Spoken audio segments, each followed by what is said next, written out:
ओं नमो भगवते वासुदेवाय। षष्ठ स्कंध चतुर्दश अध्याय। शुकचरण धरी राजा सानंद मने कले पूजा।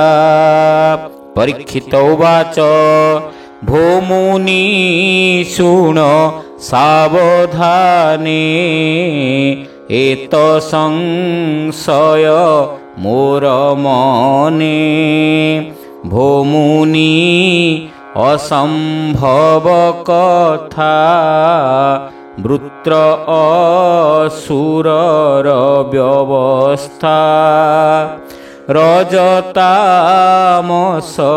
भावतार पापी अटई वृत्रासुर। अखिल हेतु भगवाने ताहार मतिवा केशने। सत्व प्रधान देवगण निर्मल आत्मा मुनिजन। मुकुंद पाद पंकज रे एहांक मन नोहे स्थिरे। रजगुण रे युक्त होई संसारे जेते क अछई। एहांक मध्य केहि जन श्रेय करई आचरण। एहांक मध्य केहि नरे मोक्ष वांछन्ति ए संसारे। ताहांक मध्य केहि जन कष्टे लभन्ति भगवान। दुर्लभ मुनि मानंकर विष्णु भक्त जेउ नर। कोटिके गोटिए जे थाई शुणिमा सावधान होई। स्वभावे वृत्र अति पाप लोकंकु देई अछि ताप। केमन्ते महाघोर रणे तामति हेला नारायणे। एणे संशय मन मोर फेड़ी कहिबा मुनिवर। जे वृत्र घोर संग्राम रे बळे तोषिला वज्र धरे। सुतवाच संतोषे राजा प्रश्न शुणी आनंदे जे बादरायणी।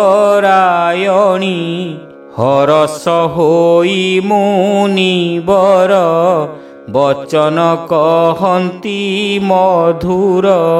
शुकवाच शुण राजन एक मने जे इतिहास पुरातने। वेद व्यासंक वाक्य मुहि नारद तहु शुणी छई। पूर्वे सूरसेन देशर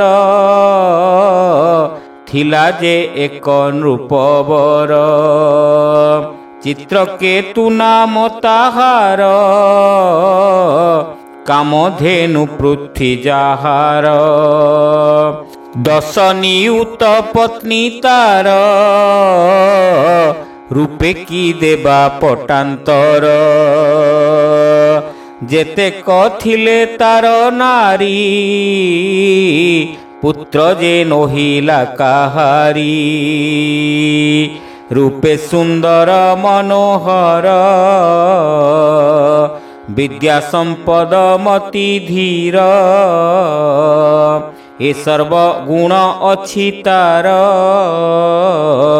सुतन लभी चिंता भर। हरि हरि बोल। अमात्य संपद सहिते पट्ट महिषी तार जेते। काम दुघार प्राय मही सुख नहिले तार केही। शुण राजन एक दिने से चित्र केतुर भुवने ଅଙ୍ଗିରା ଋଷି ବ୍ରହ୍ମସୂତ ମିଳିଲେ ରାଜାର ଗ୍ରତ। ସ୍ୱଇଚ୍ଛା ଲୋକରେ ବିହାର ମିଳିଲେ ଚିତ୍ରକେତୁପୁର। ତାହାଙ୍କୁ ଦେଖି ନୃପବର ସତ୍ୱରେ କଲେ ନମସ୍କାର। ଉତ୍ତମ ଆସନେ ବସାଇ ପୂଜିଲେ ପାଦ୍ୟ ଅର୍ଘ୍ୟ ଦେଇ। ସୁଖେ ଆସନେ ବସି ଋଷି ଚିତ୍ରକେତୁକୁ ପରଶଂସି। ଭକତି ଦେଖିଣ ତାହାର ଆଶିଷ ଦେଲେ ମୁନିବର। ରାଜାକୁ କରି ଆଶ୍ୱାସନ କହନ୍ତି ମଧୁର ବଚନ। ହେ ରାଜା ଚିତ୍ରକେତୁ ଶୁଣ ତୁମ୍ଭର ପରମ କଲ୍ୟାଣ। ତୁମ୍ଭର ପାତ୍ର ମନ୍ତ୍ରୀ ଯେତେ କୁଶଳ ଟିକିଏ ସମସ୍ତେ। ଦାରାତ ନୟ ଭୃତ୍ୟ ଯେତେ ସୁହୃଦ ପରଜା ସହିତେ। ଯାହାର ଆତ୍ମା ଆତ୍ମବଶ ତାହାର ବଶ ଏ ଅଶେଷ। ଯାହାର ଆତ୍ମା ବଶ ହୋଇ ସର୍ବତ୍ର ପୂଜ୍ୟ ସେ ଅଟଇ। ଆତ୍ମସମ୍ପଦ ତୋର ଯେତେ ଅମାତ୍ୟପୁରବାସୀ ଯେତେ। ତୁମ୍ଭର ପ୍ରିୟ ନୋହେ କେହି ଏମନ୍ତ ପ୍ରାୟ ମୁଁ ମଣଇ। ଚିନ୍ତାମଳିନ ମୁଖ ତୋର ଅଲବ୍ଧ କାମ ନୃପବର। ଶୁକ ଉବାଚ ଶୁଣ ପରୀକ୍ଷ ନୃପମଣି। ସେ ରାଜା ମୁନି ବାକ୍ୟ ଶୁଣି ହୃଦୟରେ ପୁତ୍ର କାମୀ ହୋଇ। ବୀର ସେ ମୁନିଙ୍କି କହଇ। ଚିତ୍ରକେତୁ ବାଚ ଭୋମୁନି ତୁମ୍ଭ ଅଗୋଚରେ। କିଏ ବା ଅଛି ଏ ସଂସାରେ ପ୍ରାଣୀର ଅନ୍ତର ବାହାରେ। ଦେଖ ତପସ୍ୟା ପ୍ରଭାବରେ ତଥାପି ଆଜ୍ଞା ପରମାଣେ। କହିବି ଶୁଣ ସାବଧାନେ ମନରେ ଯେବେ ଚିନ୍ତା ମୋର। ପ୍ରଶ୍ନ ଯେ କଲ ମୁନିବର ଦେବଗଣଙ୍କୁ ଯେ ଦୁର୍ଲଭ। ସାମ୍ରାଜ୍ୟ ସମ୍ପଦ ବିଭବ ପୁତ୍ର ବିହୀନେ ମୋର ଦେହି। କେବେ ହେ ସୁଖ ନ ଲଭଇ କ୍ଷୁଧାତୃଷାରେ ଖିନ୍ନ ଜନ। ନ ଲୋଡ଼େ ବିନୁ ଅନ୍ନପାନ। ହୋ ମହାଭାଗ ମୁନିବର କେମନ୍ତେ ତରିବି ସଂସାର। ପିତୃଋଣରୁ ମୋତେ ପାର କରିବା ହେଉ ମୁନିବର। ପୁତ୍ର ଯେ ମନ୍ତେ ମୋର ହୋଇ ସଂସାର ଦୁଃଖରୁ ତରଇ। ଶ୍ରୀ ଶୁକ ଉବାଚ ରାଜାର ଶୁଣି ଏ ବଚନ କୃପାଳୁ ବ୍ରହ୍ମାଙ୍କ ନନ୍ଦନ। ଯଜ୍ଞ କରିଣ ମୁନିବର ଆରାଧି ଅଖିଳ ଈଶ୍ୱର। ରାଜାର ଜ୍ୟେଷ୍ଠ ଯେହୁ ନାରୀ କୃତଦ୍ୟୁତି ନାମ ତାହାରି। ଯଜ୍ଞର ଚରୁ ତାକୁ ଦେଲେ ରାଜାକୁ ଏମନ୍ତ କହିଲେ। ହରି ହରି ବୋଲ ଭୋ ଚିତ୍ରକେତୁ ନୃପବର ହୋଇବ ଏକ ତ କୁମର। ହରସ ଶୋକ ଦେବ ତୋତେ କହି ଚଳିଲେ ଶୂନ୍ୟ ପଥେ। ଚିତ୍ରକେତୁର ତହୁଁ ସେହି କୃତଦ୍ୟୁତି ଯେ ମହାଦେଇ। ଚତୁର ମା ଭୋଜନ ମାତ୍ରକେ ଗର୍ଭ ଧଇଲେ ସେହୁ ସୁଖେ। ଅଙ୍ଗିରା ମୁନିର ପ୍ରସାଦେ ଗର୍ଭ ହୋଇଲା ଅପ୍ରମାଦେ। ଅଗ୍ନିରୁ କୃତିକା ଯେ ମନ୍ତ ଗର୍ଭ ଧଇଲା ସେହି ମତ। ତାହାର ଗର୍ଭ ପ୍ରତିଦିନେ ଶୁକ୍ଳ ପକ୍ଷର ଚନ୍ଦ୍ର ଯେହ୍ନେ। ଚିତ୍ରକେତୁ ତେଜେ ରାଜନ ଗର୍ଭ ବଢ଼ିଲା ଦିନୁ ଦିନ। ହେମନ୍ତ ପୂର୍ଣ୍ଣ ସମ୍ବତ୍ସରେ ଜନ୍ମିଲା ତାହାର କୁମରେ। ସୁରସେନରେ ଯେତେ ଲୋକ ହରସ ଲଭିଲେ ଅନେକ। ପରମାନନ୍ଦେ ସେ ରାଜନ ତକ୍ଷଣେ କଲା କସ୍ନାହାନ। ସୂଚି ହୋଇଣ ନୃପବର ଭୂଷିତ ହୋଇ ଅଳଙ୍କାର। ବ୍ରାହ୍ମଣ ଆଣି ବେଦ ଧର୍ମ କଲା ସେ ପୁତ୍ର ଜାତ କର୍ମ। ବ୍ରାହ୍ମଣେ ସୁବର୍ଣ୍ଣ ରଜତ ଦେଲା ସେ ଧେନୁ ଶତ ଶତ। ପୃଥିବୀ ଗଜ ହୟମାନ ଦେଲା ସେ ବିବିଧ ବସନ। ଯେ ଲୋକ ଯାହା ବାଞ୍ଛା କଲେ ମନ ସନ୍ତୋଷେ ତା ଲଭିଲେ। ପ୍ରାଣୀ ସନ୍ତୋଷେ ମଘବାନ ବରଷା କରଇ ଯେ ସନ। ପୁତ୍ର ଆୟୁଷ ଯଶ ଧର୍ମ ବିବୃଦ୍ଧି ଅର୍ଥେ ଦେଲା ଦାନ। କଷ୍ଟରେ ଲଭିଲା ଯେ ସୁତ ତାଠାରେ ସ୍ନେହତା ବହୁତ। ଦରିଦ୍ର ଯେହ୍ନେ ଧନ ପାଇ ତେସନେ ହରସ ସେ ହୋଇ। ମାତା ଯେ ଅତି ସ୍ନେହ ଭରେ ମୋହ ହୋଇଲା ପୁତ୍ରଠାରେ। କୃତଦ୍ୟୁତିଷ ପତ୍ନୀ ମାନେ ଦୁଃଖିତ ସନ୍ତତି ବିହୀନେ। ଚିତ୍ରକେତୁର ସ୍ନେହ ହୋଇ ପୁତ୍ରବତୀ ଭାରି ଜାତହିଁ।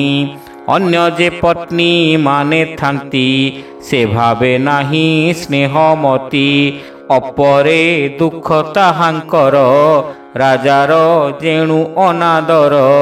ସେମାନେ ମନେ ଦୁଃଖ କରି ଆତ୍ମାର ନିନ୍ଦାକୁ ଆଚରି। ପାପିଷ୍ଠି ଏହୁ କୃତଦ୍ୟୁତି ଧିକ ଏହାର ଯେ ସନ୍ତତି। ଗୃହ ସମ୍ପଦ ଯେ ସ୍ୱାମୀର ଧିକ ଏ ହେଉ ଦୁରାଚାର। ଏ ସପତଣୀର ଚରଣେ ଦାସୀ ହୋଇଲୁ ଅକାରଣେ। ଦାସୀର କିୟ ବା ସନ୍ତାପ ସେ ଯେବେ ସ୍ୱାମୀର ସମୀପ। ମାନ ନ ଲଭୁ ଆମ୍ଭେ କ୍ଷଣେ ଦାସୀର ଦାସୀ ହୋଇ ଯେହ୍ନେ। ସପତ୍ନୀ ପୁତ୍ର ବିଭୂତିରେ ଅନ୍ଧ ହୋଇଲେ କ୍ରୋଧ ଭରେ। ସକଳେ ଏକ ଚିତ୍ତ ହେଲେ ରାଜାର ହିଂସା ଆଚରିଲେ। ଦାରୁଣ ଚିତ୍ତ ସ୍ତ୍ରୀ ଜନ କ୍ରୋଧେ ହୋଇଲେ ହତଜ୍ଞାନ। ସ୍ୱାମୀକୁ ଅତି କ୍ରୋଧ କଲେ ଗରଳ କୁମରକୁ ଦେଲେ। ଏହା ନ ଜାଣେ କୃତଦ୍ୟୁତି ସପତ୍ନୀ ମାନଙ୍କର ଗତି। ପୁତ୍ର ଶୁଆଇଥିଲା ଘରେ ଗଲା ସେ ଗୃହ ଅଭ୍ୟନ୍ତରେ। ଅନେକ ବେଳ ତହୁଁ ଗଲା ପୁତ୍ର ଆଣିବ ମନେ କଲା। ଧାଇକି ବୋଲଇ ଉତ୍ତର ଭୋ ସଖୀ ପୁତ୍ର ଆଣ ମୋର। ତାହାର ଆଜ୍ଞା ପାଇ ଧାଇ ବାଳକ ନିକଟେ ମିଳଇ। ଦେଖିଲା ଶୋଇ ଅଛି ପୁତ୍ର ଲେଉଟି ପଡ଼ିଛି ତା ନେତ୍ର।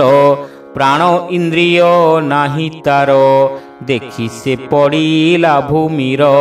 ହତ ହୋଇଲି ବୋଲି ଧାଇ ପଡ଼ିଲା ଚେତନା ହରାଇ। ବେନିକରରେ ହୃଦ ତାଡ଼ି ଆରତେ ଛାଡ଼ିଲା ଯେ ରଡ଼ି। ତା ଶୁଣି ପାଟ ମହାଦେଇ ଧାଇଁଲା ଅସମ୍ଭାଳ ହୋଇ। ପୁତ୍ରର ନିକଟେ ମିଳିଲା ମୃତ ପୁତ୍ରକୁ ସେ ଦେଖିଲା। ରମ୍ଭାଦ୍ରୁମ କି ବାତ ଭରେ ତେସନେ ପଡ଼ିଲା ଭୂମିରେ। ତକ୍ଷଣେ ମୋହ ସେ ପାଇଲା କେଶବସନ ଖସିଗଲା। ରାଜାର ଅନ୍ତପୁର ଜନ ସ୍ତ୍ରୀ ପୁରୁଷ ହେରାଜନ। ରୋଦନ ଶୁଣିଣ ଅଇଲେ ସମସ୍ତେ ଶୋକରେ ମଜିଲେ। ହରି ହରି ବୋଲ। କହିବା ଶୁଣ ନୃପବର ଯେତେକ ସପତ୍ନୀ ତାହାର। ଅନ୍ତରେ ସୁଖ ସେ ଆଚରି ବାହେ କପଟ ଶୋକ କରି। ପୁତ୍ର ମରଣ ରାଜା ଶୁଣି ମୃତ୍ୟୁର କାରଣ ନ ଜାଣି।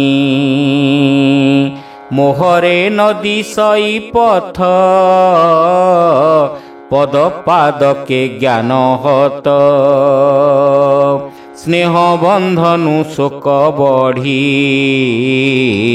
ମୂର୍ଚ୍ଛିତ ହୋଇ ଛାଡ଼େ ରଡ଼ି। ଅମାତ୍ୟ ଆଦି ଯେତେ ଜନ ଦେଖୁ ଅଛନ୍ତି ସେ ରାଜନ। ମୃତ ବାଳକ ପାଦ ତଳେ ପଡ଼ିଲା ଯାଇ ମତି ଭୋଳେ।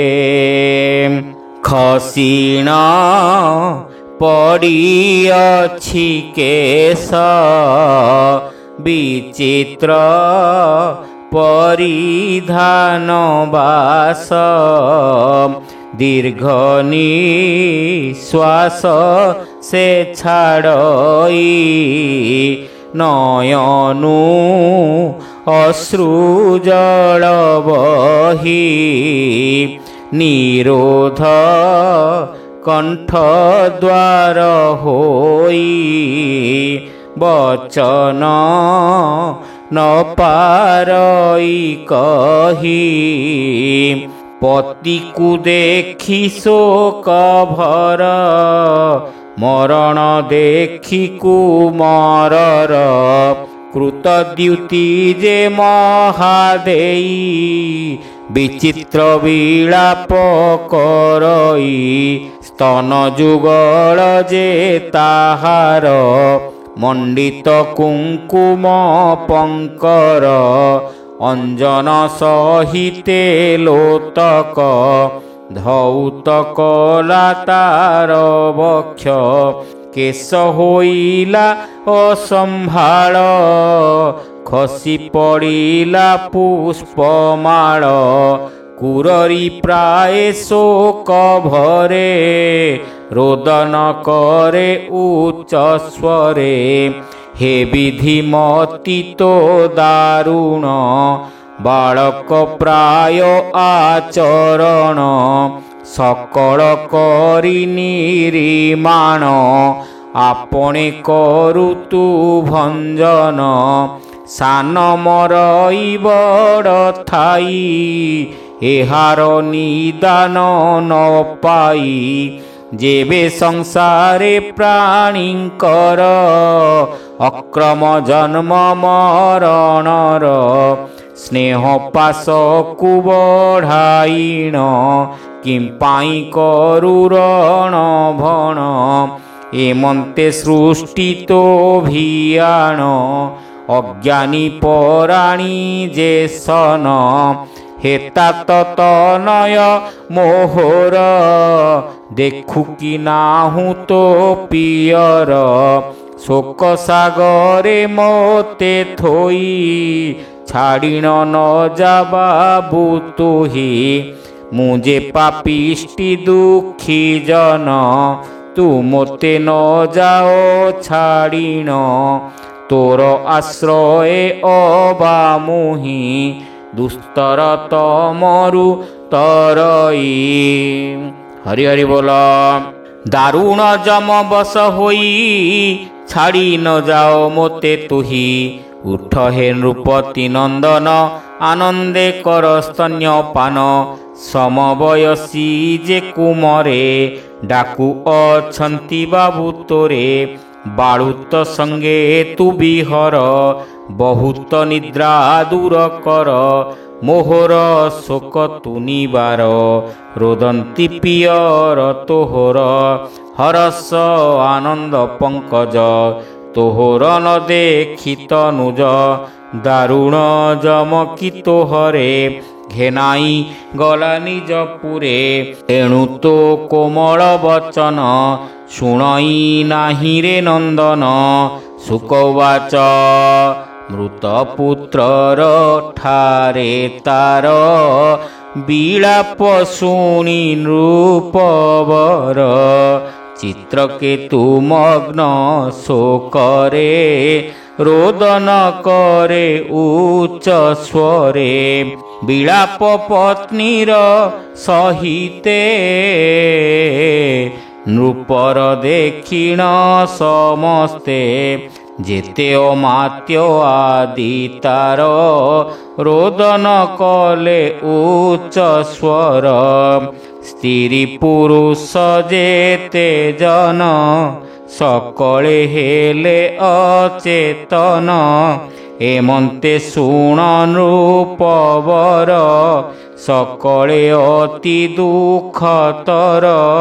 राजन दुख देखी मुनि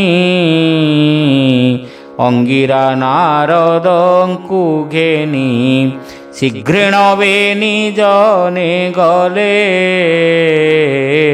राजार नबरे मिलिले बोलई दास जगन्नाथ चित्रकेतु शोक चरित भावे बोलई दास जगन्नाथ भावे चित्रकेतु शोक चरित। हरि हरि बोल। इति श्रीमद्भागवते महापुराणे पारमहंस्यां संहितायां षष्ठस्कन्धे चित्रकेतु विलापो नाम चतुर्दश अध्यायः।